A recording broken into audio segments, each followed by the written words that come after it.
சென்னை அடுத்த சிட்லப்பாக்கத்தில் அமைந்துள்ள 100 ஆண்டுகள் பழமையான அருள்மிகு ஆனந்த ஜோதி விநாயகர் மற்றும் பத்மாவதி உடனுறை சீனிவாச பெருமாள் கோவில் குடமுழுக்கு விமர்சையாக நடைபெற்றது.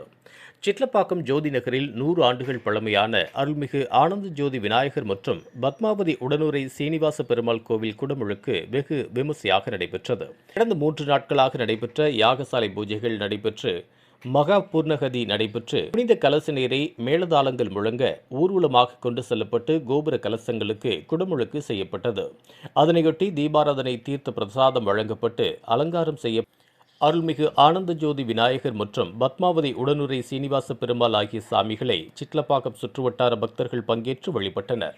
தாம்பரம் சட்டமன்ற உறுப்பினர் எஸ்.ஆர். ராஜா, 43வது வார்டு மாமன்ற உறுப்பினர் கவுன்சிலர் சி. ஜெகன் உள்ளிட்ட திமுக நிர்வாகிகள், அதேபோல் அதிமுக செங்கல்பட்டு மேற்கு மாவட்ட செயலாளர் சிட்லப்பாக்கம் சா. ராஜேந்திரன், முன்னாள் அமைச்சர் டி.கே.எம். சின்னையா, முன்னாள் பேரூராட்சி தலைவர் ரா. மோகன் உள்ளிட்டோர் குடமுழுக்கு விழாவில் கலந்து கொண்டது. இனிப்பு பொங்கல், வடை, சுண்டல், சாம்பார் சாதம், தயிர் சாதம் என அறுசுவை உணவுகளை பக்தர்களுக்கு அன்னதானம் அளிக்கப்பட்டது. அன்று இரவே சாமி உற்சவர்களுக்கு மலர் அலங்காரம் செய்யப்பட்டு வான வேடிக்கைகளுடன் திருவீதி உலா நடைபெற்றது. இதில் திரளான பக்தர்கள் கலந்து கொண்டு சாமி தரிசனம் செய்தனர். விழா ஏற்பாடுகளை ஆலய நிர்வாகிகள் சிறப்பாக செய்திருந்தனர்.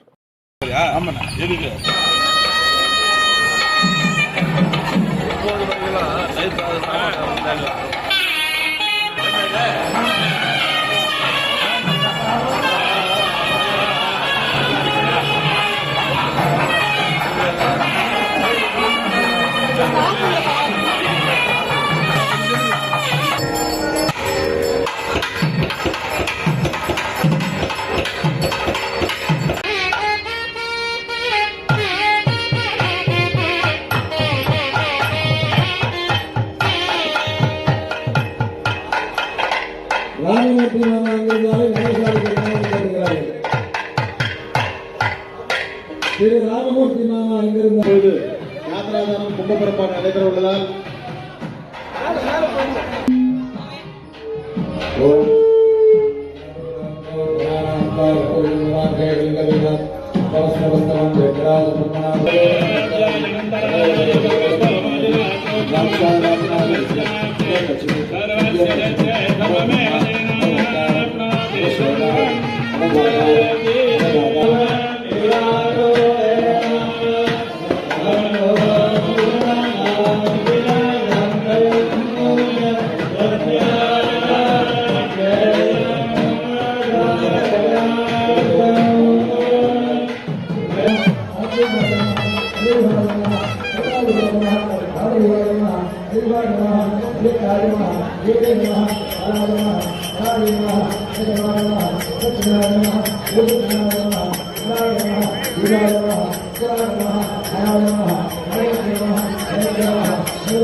மற்றும் பயனுள்ள தகவல்களை உடனுக்குடன் தெரிந்து கொள்ள GST ஆன்லைன் மீடியாவை இலவசமாக சப்ஸ்கிரைப் செய்து கொள்ளுங்கள்.